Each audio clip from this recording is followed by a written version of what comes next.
여러분 오늘도 잘 견디고 계십니까? 김명준의 뉴스파이터입니다. 언젠가 제 지인이 이런 말을 한 적이 있습니다. 나는 정말 대단한 사람이야. 그 끊기 어렵다는 담배를 무려 10번이나 끊었어. 네, 이 방법을요 우리도 배워볼까요? 요새 새해 결심이 작심삼일이 됐다고 좌절하시는 분들 많으시죠. 그 작심삼일을 100번만 하면 새해 결심을 1년간 지킬 수 있습니다. 넘어져도 일어나고 또다시 일어나고 2026년 파이팅입니다. 1월 6일 화요일 김명준의 뉴스파이터 60초 후에 달려보겠습니다.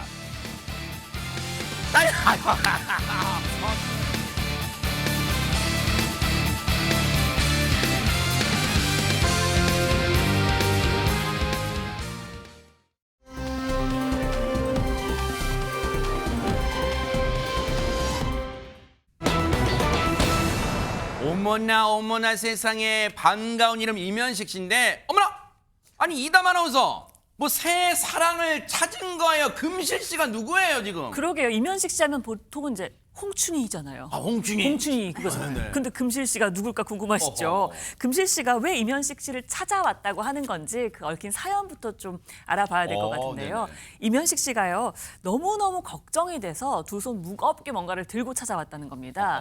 왜 그랬냐면요. 네. 이면식 씨가 45년생이시거든요. 어머나. 지금 80인 거예요. 연세가 그렇게 됐어요? 네. 그런데 80평생 두 번의 죽을 고비를 넘기셨다고 합니다. 어머나. 그런데 죽다 살아났다라는 표현보다는 죽다시피 했다가 살아났다라고 할 정도로 정말 아찔한 순간이었다고 해요. 근데 그 일들은 모두 이면식 씨의 이제 아내분께서 먼저 세상을 떠나시고 그래요? 혼자 계실 때 있었던 일이라고 아이고. 합니다. 어떤 일들이었는지 먼저 한번 들어보고 가시죠. 네네. 혼났다니까. 예. 뭐 죽다 살았다라기보다는 네. 죽다시피 했다 살았다. 자, 미숙촌인가 어디서 이제 이렇게 촬영을 마치고 우리 집에 오려면은 거의 한 2시간 걸리는데 자꾸 이제 이런데 좀 쑤신다고 할까? 약간의 통증 같은 게. 근데 그 전에도 몇 번은 있었어요. 그런 일이. 근데 계속 따라다니면서 그 아픈 것 같았어요. 아, 여기가. 근데 집에는 아무도 없고 나 혼자였고 그래서 아, 네. 또 일어나지도 못하는 또 그런 거 생길 수도 있지 않을까 해서 네. 바로 또 내가 가서 큰 병원에 이제 그 응급실로 갔어요. 급성 심근경색이라고 이렇게 얘기를 해가지고 나는 바로 그 심장 스텐트를 해야 되겠다 네네네. 하셔가지고 약간 화끈거리는 느낌이 들어오는 화끈거림이 느껴졌었어. 진짜요. 하늘이 도왔어요. 순간 하재근 평론가님 이면식 씨가 에이 별거 아닐 거야 한 게 아니라 이러다 나 혼자밖에 없는데 이러다 큰일 나겠다고 병원으로 가게 한 그 마음 들게 한 게 하늘이 도왔어요 진짜. 그게 정말 잘하신 건데 지금 급성 심근경색으로 그 증상이 왔었다는 네. 거거든요.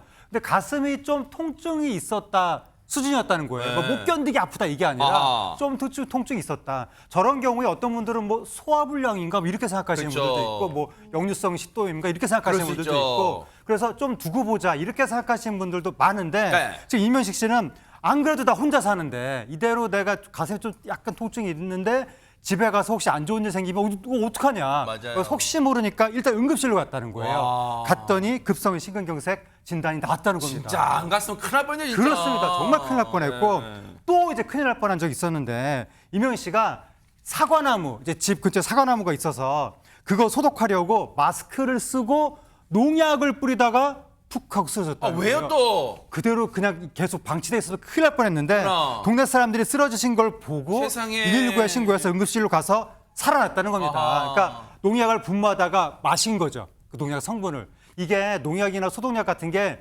기체 성분은 나와서 마시면 폐로 바로 들어오거든요. 어머머머머. 굉장히 위험합니다. 그럼 등지고 뿌려야 되는 거예요? 그렇습니다. 소독약 와. 같은 거 함부로 이렇게 뿌리고 마시면 큰일 납니다. 아하. 어쨌든 그때 다행히 목숨을 건졌는데 네. 농약 그 후유증으로 수천 마리의 개미가 기어다니는 것 같은 환각 증상을 어머, 어떡해요, 경험했다고 합니다. 세상에. 그래서 전문의가 제초 작업 같은 거 할 때 농약 이런 거 기체를 흡입하지 않도록 어허. 조심해야 된다. 그렇게 권고하고 있습니다. 세상에 동네 분들이 빨리 발견하지 않았으면 아우 정말 우리가 상상하기도 싫은 그런 상황이 발생했을 거 아니에요. 근데 홀로 살다 보니까 진짜 별의별 응급 상황 다 발생할 수밖에 없잖아요.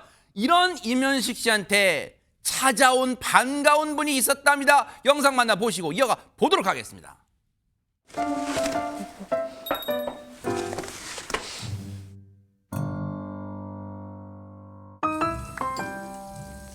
헬로. 어디 다녀왔어요? 안녕하세요. 저는 이면식 씨의 둘째 딸 임금실입니다. 저희가 이제 올 때마다 반찬을 조금씩 해오거든요. 그러니까 저희가 딸이 셋이다 보니까 또 연세도 이제 있으시고 혼자 계시다 보니 당연히 또 챙겨드리는 게 맞는 것 같아요. 너무 맛스럽게. 맛있겠다. 그냥 밥 비벼 드실 때 드셔도 되고 그냥 반찬으로 드셔도 되고. 맛있나. 생각해서 또 요리를 해주셨구나. 어때? 맛있어. 지금 지금 배고프신 것 같은데. 하셨다고 하지 않았어요? 아, 식사? 응. 아니, 어디 한 걸 모르고 오늘 했다고. 아빠 식사하세요. 아이고야, 오늘이 내 생일이냐. 정갈하게. 인당수 출발하려는 힘청이 같구만.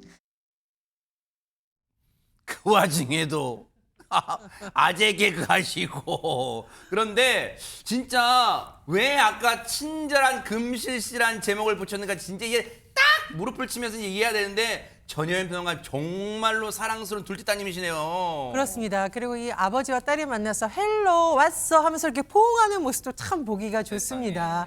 이명식 씨에게 따님이 세 분이라고 하는데 따님들이 이렇게 번갈아 가면서 반찬을 해온다고 합니다.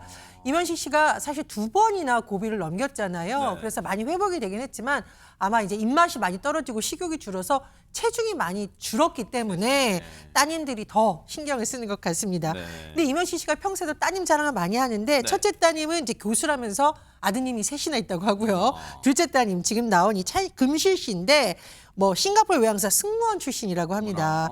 근데 잘 보니까 따님들이 물론 이제 사회생활 잘하는 것도 좋은데 저렇게 아버님 반찬을 바리바리 싸들고 같이 대하는 모습 참 보기가 좋은데요. 네. 근데 이제 따님들이 걱정하는 부분이 네. 이 아빠가 조금 체력적으로 좀 안 좋은 거 아니야라는 것도 있지만 네. 아빠의 곁을 오래 곁도록 지킨 반려견 메리가 세상을 떠나서 아버지가 좀 적적해하지 않을까 이런 부분도 많이 걱정을 한다라고 아이고, 합니다. 저 메리였나 봐요. 그렇습니다. 뭐 13년이나 매일 같이 했었다고 아이고, 하는데 세상에. 근데 저는 사실 이 이면식 씨를 보면서 그런 생각이 들었거든요. 아까 우리 아나운서님이 홍춘이 얘기하셨잖아요. 근데 사실 허준에서 줄을 서시오 이게 맞아요. 유명 대사예요. 그래서 따님 세 분이 내가 반찬해오겠다고 서로 그러면 자 아빠 앞에 줄을 서시오라고 하면서 이면식 씨 행복한 나날을 보내시길 바랍니다. 그래요. 대장금 못지않은 아마 세 따님이 대장금 못지않은 음식 솜씨를 가지고 계실 거예요. 왜냐하면 아빠를 사랑하는 그 마음이 다 담겨 있을 테니까요. 그 세 따님의 사랑 다 받으시고 앞으로 더 건강한 모습으로 우리 곁에 계속 남아주시기를 이면식 씨한테 저희가 응원해 보도록 하겠습니다.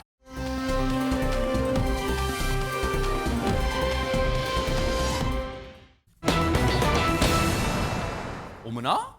이혼이라는 공통 분모를 가진 세 여인? 여러분 혹시 지금 뭐 누군가 떠오르세요? 잘 안 떠오르시잖아요. 누굴지 영상부터 만나보시고 이어가 보도록 하겠습니다.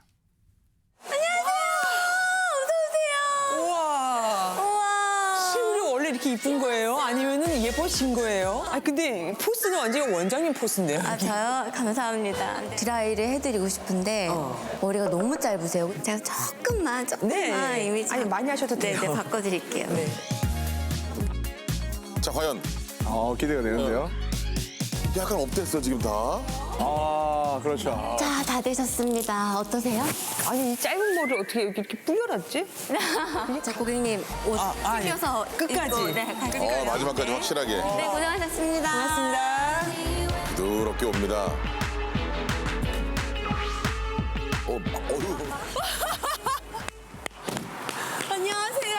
세상에. 안녕하세요. 반갑습니다. 반갑습니다. 네. 실물이 훨씬 예쁘네. 근데 직접 운전하고 오신 거예요? 아, 그럼요. 일단 여기 지금 차를 오래 세워두세요. 오케이. 일단 타시고. 아, 네네. 근데 뭐 부드럽게 그냥. 방금 택시 기사의 메모를 봤어. 하여튼 대단하세요. 재밌어요. 재밌어요. 재밌는 것 같아요. 저는 뭔가 새로운 거 도전하고. 젊다.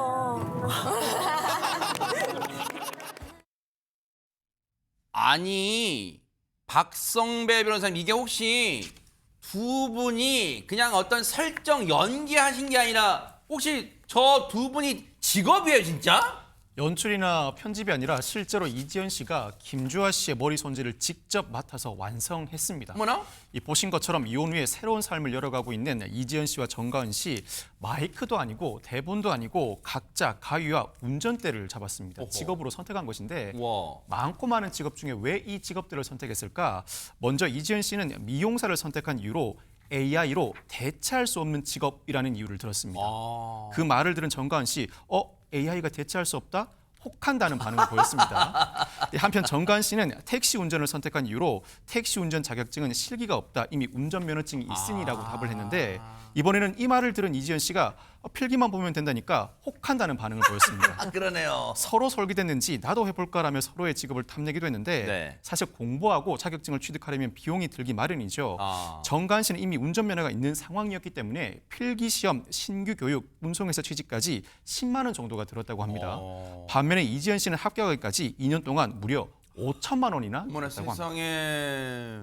근데 비용 대비 지금 어떤 뭐 이렇게 만족도는 어떨지는 모르겠지만 어쨌든 두 분 다 쉽지 않은 길을 선택한 거잖아요. 특히 공통분모가 아까 뭐였어요? 이혼이라는, 물론 요즘 세상에 이혼이라는 게 흠결도 아니지만 이혼이라는 아픔을 딛고 새롭게 출발한 두 사람이잖아요. 근데 그러다 보니까 이혼이라는 얘기를 할 때 눈물보다도 웃음을 지었답니다. 영상 마저 보시고 이어가 보도록 하겠습니다. 이혼이라는 아픔을 결정하기까지 힘든 순간들이 많았을 것 같긴 해요. 어떻게 또 휴지를 준비해? 아니 근데 두 번을 했는데 첫 번째요, 두 번째요?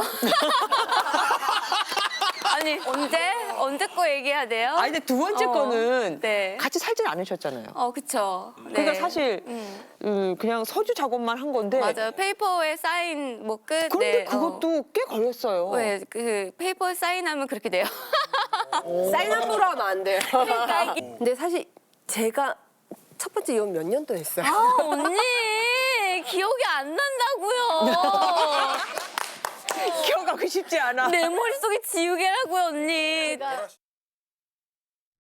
사실 지금은 이렇게 웃고 얘기를 꺼낼 수 있는 상황에까지 왔지만 송정빈 변호사님 저렇게 웃고 얘기하기까지는 그동안 많은 눈물을 남몰래 훔쳤을 것 같아요. 맞습니다. 아무래도 이 두 분이 연예인이다 보니 이 이혼 당시에 가장 걱정했던 부분들이 대중들의 시선이었다라고 합니다. 정가은 씨는 한때 이 본인이 이혼했다라는 기사가 밝혀지는 순간 인생이 끝날 것 같은 두려움을 느꼈다고 하고요. 이지연 씨도 이 두 번째 이혼에 대해서 기사가 날까 안 날까를 고민하다가 결국 공황장애까지 겪게 되었다고 합니다. 사실 완전히 상처는 아물지 못했는데요. 정가은 씨 같은 경우는 다른 가족들이 여럿이 이제 외식하고 놀러 가는 모습을 볼 때마다 본인은 이렇게 딸과 둘이서만 시간을 보내야 하기 때문에 미안해서 울컥해서 뭐 눈물을 흘린 적도 굉장히 많으셨다고 하고요. 그런데 또 이 딸이 굉장히 또 어른스러운가 봐요. 어머나 그래요? 네, 딸이 항상 딸에게 이 정가은 씨가 엄마가 잘 하고 있는지 모르겠다라고 할 때마다 이 딸이 엄마는 최선을 다하고 있어요. 좋은 엄마예요. 네, 라는 딸의 말에 엄청 울었더니 그만 우세요. 운다고 해결되는 건 없어요. 라고 했다고 합니다. 의젓하네요. 네. 근데 참 이 쉽게 볼 수 있는 장면은 아니잖아. 이채로운 장면인 게 뭐냐면 김조아 앵커랑 이지연 씨, 정가은 씨 세 사람 모두 이혼이라는 글쎄요. 뭐 아픔이란 표현 얘기 안 할게. 이혼을 경험한 세 사람이 모여서 서로 자기가 그동안 어떻게 지내왔는가 그렇게 뭔가 다 얘기를 했단 말이에요. 쉽게 볼 수 없는 장면인데 얘기도 마저 들어보시고 이어가 보도록 하겠습니다. 두 분도 또 이제 다시 누군가를 좀 만나고 싶고 사랑을 하고 싶다 이런. 저는 약간 있어요. 그래서 TV도 그런 것만 봐요. 정말 돌싱글즈 그거 봐요? 막 이런 거 보면서 대단하다. 약간 대리만족하면서 막 나도 설레고 아직 못 당한 거야. 그러니까 나도 지금 덜 아팠나? 덜 당한 거예요. 장단점이 있는 것 같아요. 또 힘들어도 있으면 돈은 벌어다 주니까. 돈 안 벌어다 주고 속 썩이는 사람도 있어. 그러니까 그런 아니 바에는 돈을 벌지. 나한테 안 써서 그렇지. 또 그런. 어쨌든 이렇게 우리가 열심히 사는 이유가 뭐 자녀들 때문에 열심히 산다고 해서 거언이 아니잖아요. 저희 아들은요 이제 고3인데 제가 뉴스가 끝났다고 이제 엄마 이제 뉴스 그만둬 이제 다른 프로그램 하려고 그래. 그랬더니 뭐라는 줄 알아요? 첫 마디가 그럼 월급 꽉 껴? 걔는 나한테 얼마나 지장이 있는가 나랑 없는가 상의해야지 그거는. 그거에 나는 그 얘기 듣는 순간 야이 그래요. 김조한 앵커 얘기한 것처럼 아마 저 세 분이 이 홀로 자녀를 키우면서 힘들 때도 많겠죠. 하지만 그 힘든 순간에도 다시 에너지를 얻는 원천은 바로 그 자녀들 덕분 아닌가 그런 생각해 봅니다. 앞으로의 세 분의 앞으로의 그 힘찬 인생도 뉴스파이터 열심히 응원해 보도록 하겠습니다.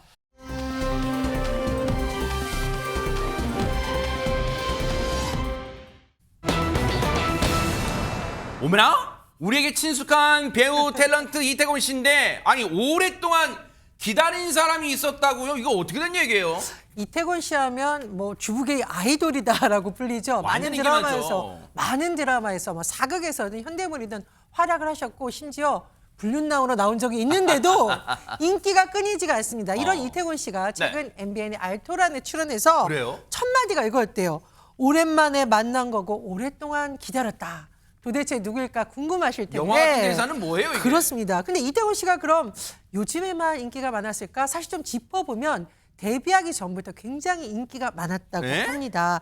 20대 초반에 수영 강사로 일을 했었는데요. 얼마나 인기가 많았는지 이런 일이 있었다고 합니다. 어허. 이태곤 씨가 밝힌 바에 따르면 저 몸짱 대박! 이태곤 씨 맞아요? 예, 수영 강습에 사람들이 몰렸는데 여성 강습생이 너무너무 많아서 와. 한 레인이라고 하죠. 이렇게 줄로 나눠놨는데 네. 20명이 넘어가면 수영을 할 수 없겠는데도 사람이 너무 많이 왔다는 거예요.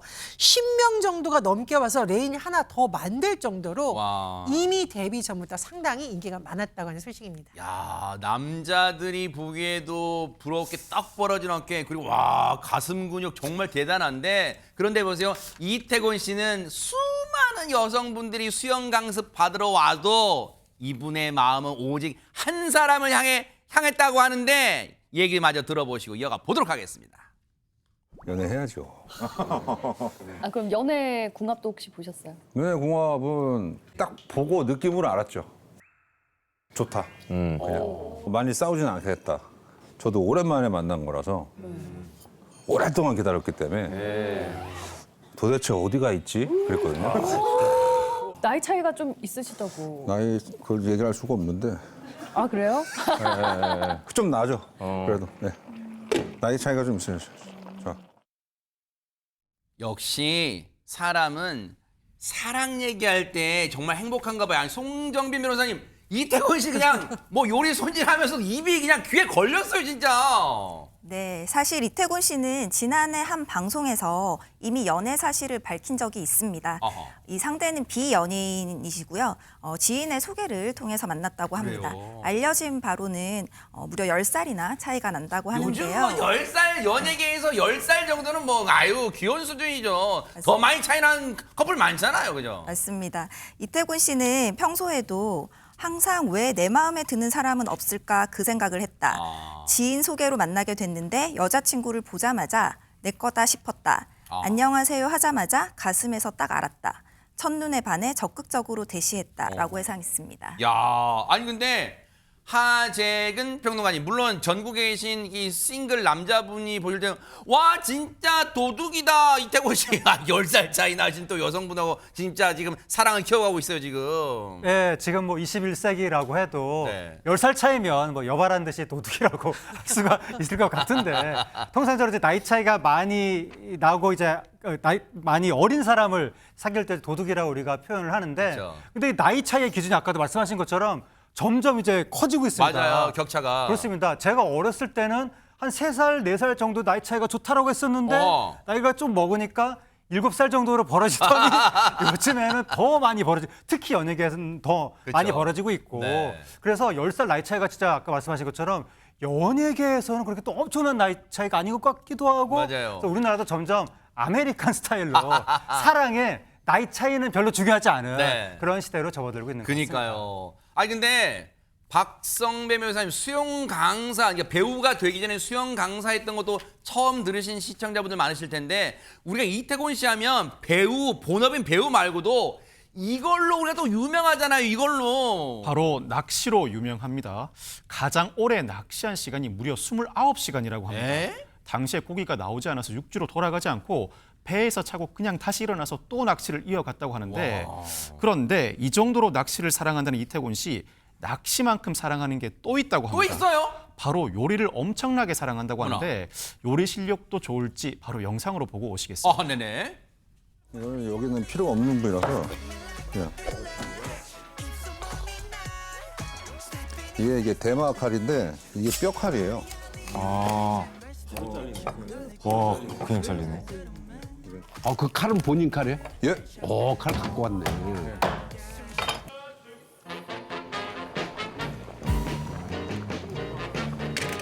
맛있겠다. 와, 묵은지에 개구를 그냥 꽂아버리네요. 그냥 꽂습니다. 야채는 통으로 그냥 들어갑니다. 양쪽에 미나리를 좀 깔아주고 이것도 소주가 좀 들어가야 돼요. 그리고 아까 제가 대추 이거 있죠? 그거 쓰는 이유가 따로 있을까요? 좀 부드럽고 깊은 맛이 나요. 더.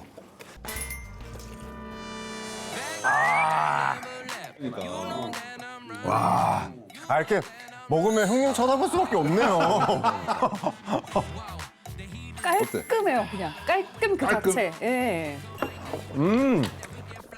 배우가 살이 담백하니까 묵은지하고 진짜 잘 어울리죠. 너무 잘 어울리네.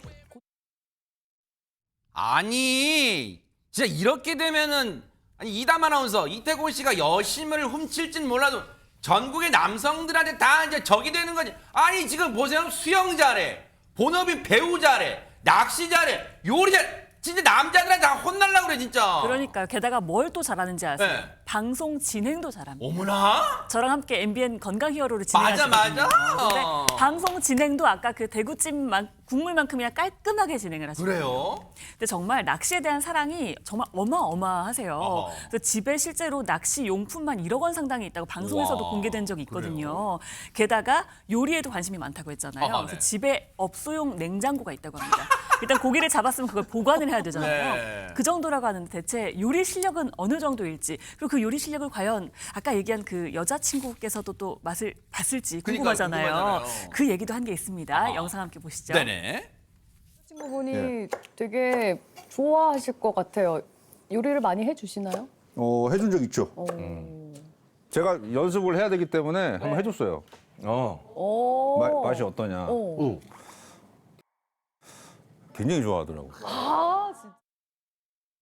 아니 이 정도로 요리에 찐심이라면 지금 장안에 화제가 되고 있는 검은색 흰색 요리사 시즌 3에도 한번 나가보시는 거 어떨까 한번 생각해보고요. 정말 그러시길 또 기대를 해보도록 하겠습니다. 아주 멋졌습니다. 좀 셈은 낮지만요. 네네.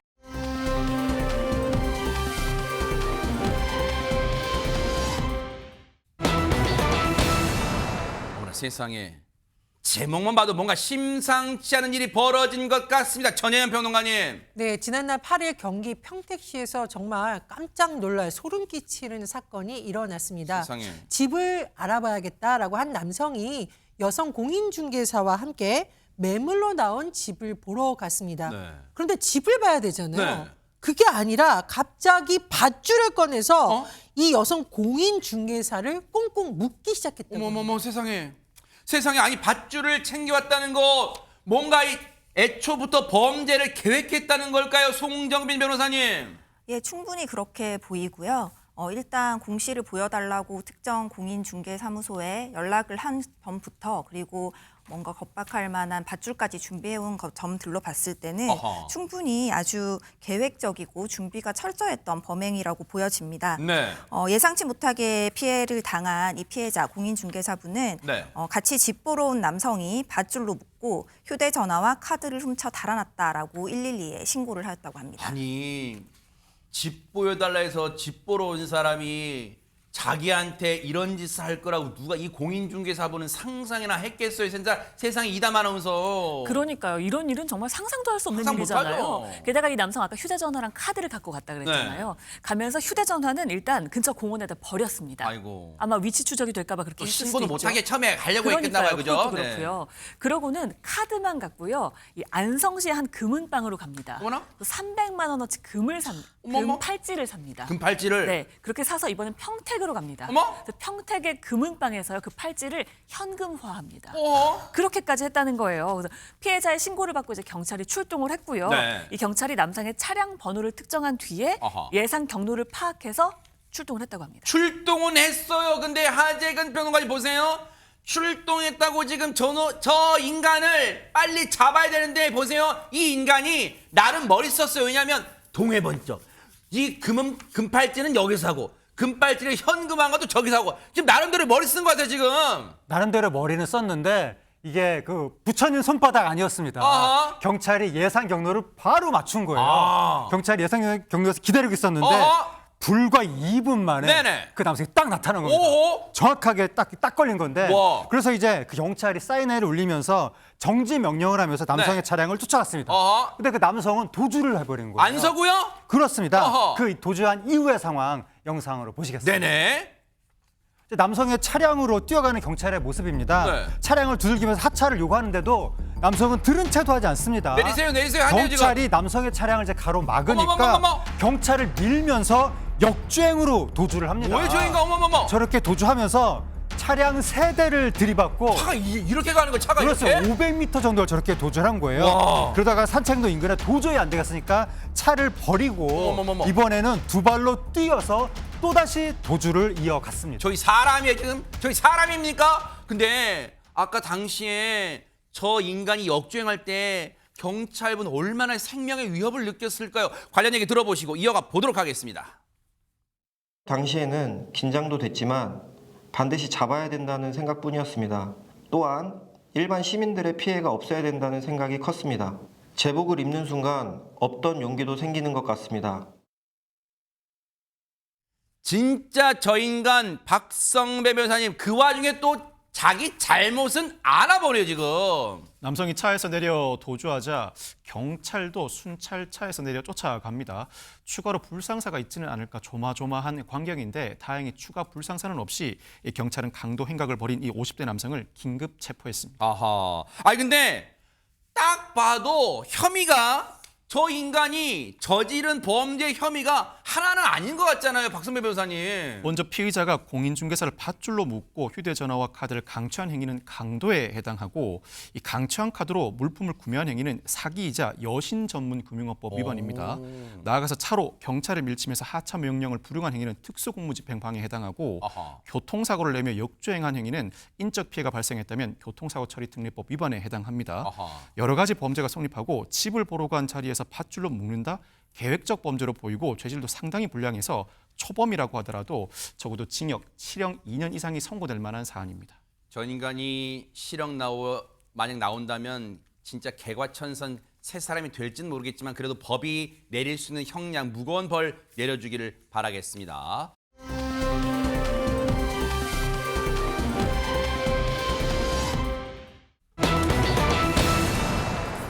지금 이재명 대통령이 국빈 방문 중국을 국빈 방문하고 있죠. 근데 한중 정상이 이담 아나운서 그 엄근진하다는 진짜 시진핑 주석이 셀카를 찍었다고 이재명 대통령하고? 그러니까요. 굉장히 뭔가 이례적으로 느껴지잖아요. 어머나. 이제 어제 정상회담을 마치고 2시간 동안 만찬을 하고요. 그 뒤에 두 정상의 사진이 SNS에 이재명 대통령의 SNS에 올라왔습니다. 어허. 보통 정상 두 분의 사진이다. 그러면 이렇게 정말 그렇죠. 엄근진하게 서 거의 있는 관광 모습, 포즈. 그렇죠. 네네. 아니면 악수를 하는 모습 그렇죠. 이런 걸 기대를 했는데 어머머머. 그게 다름이 아니라 저렇게 셀카를 찍어서 저 셀카가 올라온 거예요. 어허. 게다가 그 사진의 제목은요. 네. 화질은 확실하쥬입니다. 경주에서 선물 받은 샤오미로 시진핑 주석님 내외분과 셀카 한 장이라면서 덕분에 인생샷 건졌습니다라고 올리셨는데요.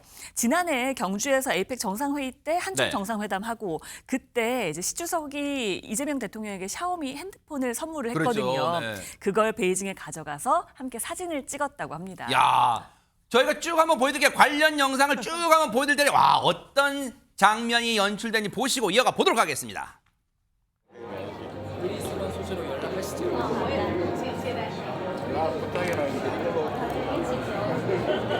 사진 하나 찍어도 괜찮겠어요? 그래서 밝아.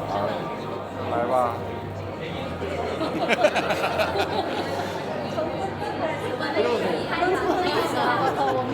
이렇게 해서 밟지 마시고.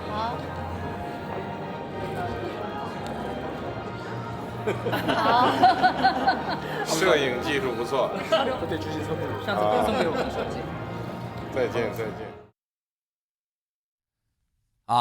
근데 보는 저희도 그냥 흐뭇해지는 그런 장면인데 근데 일각에서는 전현 평론가님 왜 우리나라 거 삼성 삼성이 뭐야 삼성 거든 뭐 또 LG 거든 우리나라 걸로 안 찍고 저기 뭐 샤오미로 찍어요 뭐 이렇게 뭐 적는 분도 있다던데 어떻게 봐야 돼요? 근데 이게 이제 외교적으로 여러 가지를 고려했다는 점을 우리가 볼 필요가 있습니다. 이 휴대전화 바로 설명해 주셨는데 경주 에이펙 아시아 태평양 경제 협력체 당시에 한국에 방문했던 시 주석이 선물했던 바로 그 전화입니다.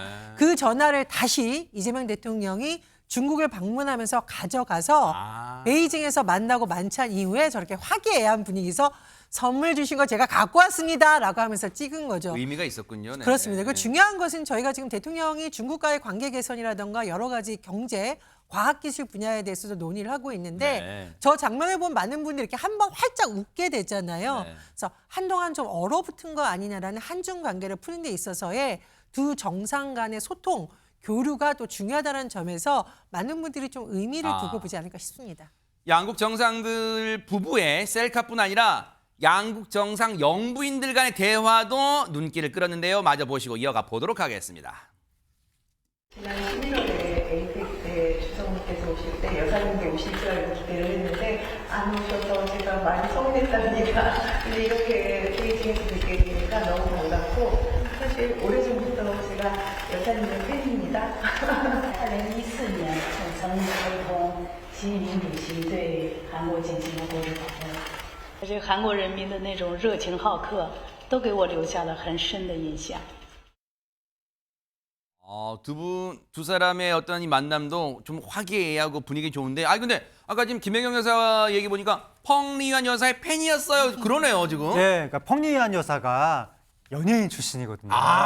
그리고 이제 김혜경 여사하고 펑리완 여사가 모두 음악을 했다는 공통점이 있고 김혜경 여사가 선화예고하고 숙명여대 피아노과를 나왔거든요. 펑리완 여사가 그리고 중국에서 국민 가수라는 말을 들었을 정도의 가수 출신입니다. 네네. 그래서 저런 대화가 나온 것 같은데 펑리완 여사가 2014년에 시 주석하고 함께 한국을 온 적이 있다. 그때 아름다운 창덕궁을 찾았고 동대문 시장도 둘러봤다.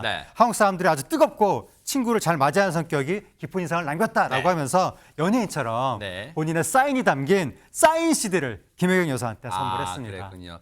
지금 중국을 국빈 방문 중인 이재명 대통령과 김혜경 여사가 이제 베이징 방문 마치고 상하이로 향했는데 정말로 돌아올 때는 귀한 보따리를 잘 갖고 오시길 또 기대를 해보도록 하겠습니다.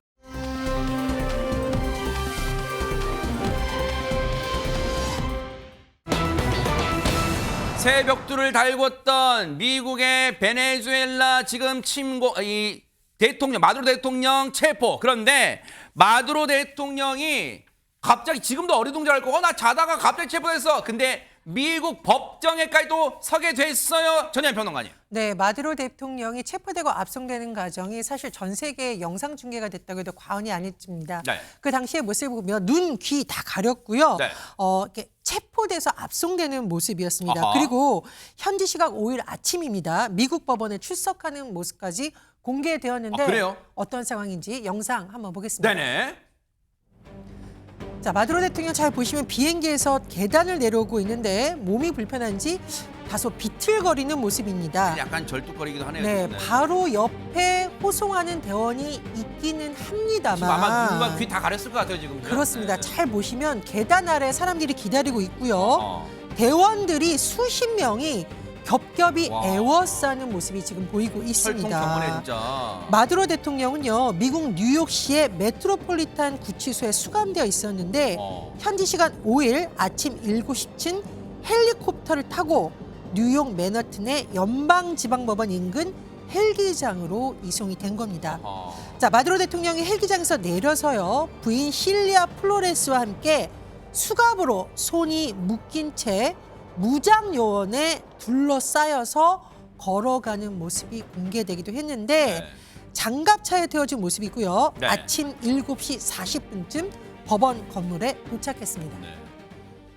그 부인까지, 플로레스 부인까지, 플로레스 그 부인이라는 사람도 대단한 사람이라고 하는데 지금 보세요. 하재근 평론가님, 미국 법정에 서게 됐어요. 어떤 말을 했을까요? 마두로 대통령이라는 사람이. 네, 마두로 대통령이 기소 인부 절차를 밟게 된 건데, 네. 그러니까 이제 그 피고인한테 당신의 유죄를 인정하느냐, 뭐 무죄라고 생각하냐 이거 네네. 물어보는 거예요. 거기서 뭐라고 얘기를 했냐면 그 마약 밀매, 공모 등 자신한테 적용된 4개 혐의에 대해서 몽땅 무죄라고 아하. 주장을 했습니다. 네. 나는 결백하다, 유죄가 아니다. 나는 품위 있는 사람이다. 여전히 내 나라의 대통령이고 모국에서 납치돼서 이 나라에 왔다라고 하면서 네, 잠깐 요 사진 볼게요. 뒤에 있는 사람 플로레스 여사의 마두로 대통령 부인. 네, 두 사람 모두 결백을 주장하고 있습니다. 네, 말씀하세요. 플로레스 여사는 나는 베네수엘라의 퍼스트 레이디다. 네. 나는 무죄다. 나는 결백하다. 그렇게 두 사람 다 결백을 주장했습니다. 어허. 일단은 박성배 변호사님, 우리 국민에게는 약간 낯설 수도 있어요. 그리고 이럴 수도 있나? 아무리 베네수엘라가 미국의 뭐 코카인을 대량으로 뭐 반입시킨 나라, 미국이 테러 국가로 지정한 나라라 하더라도 그 한 나라의 대통령과 그 영부인 부인을 미국 법정에 세운다? 가능한가? 궁금하실 거예요. 미국 또는 미국인에 대해서 범죄를 저지른 경우에는 외국인이라고 하더라도 법정에 세울 수는 있습니다. 그렇지만 이 사건의 경우에는 체포의 적법성을 두고 논란의 여지가 있어서 앞으로 선고될 미국 법원의 판결의 귀추가 주목됩니다. 일단 미 검찰은 마두로 대통령을 마약 테러 공모 등 4개 혐의로 재판에 넘겼는데 이 마두로 대통령이 마약 카르텔과 공모해서 수천 톤의 코카인을 미국으로 밀반입한 혐의라고 합니다. 이 혐의가 모두 인정돼 유죄 판결을 선고하게 되면 종신형에 처해질 수도 있는데 그 혐의가 마약 테러 공모, 코카인 수입 공모, 기관총 및 살상 무기의 소지 공모 등 4개 혐의로 하나하나가 모두 상당히 중한 범죄라고 할 수 있습니다. 각 범죄를 미 검찰이 어느 정도 입증해낼지 외국에 산지되어 있는 각종 증거를 수집해서 일목요연하게 공소사실 입증해낼지가 관건으로 보이고 나아가서 체포의 적법성을 어떤 방식으로 주장하고 재판부가 어떤 방식으로 받아들일지도 귀추가 주목됩니다. 베네수엘라 다음 타깃은 어떤 나라가 될지 지금 중남미 국가가 떨고 있다고 하는데요. 지켜보도록 하겠습니다.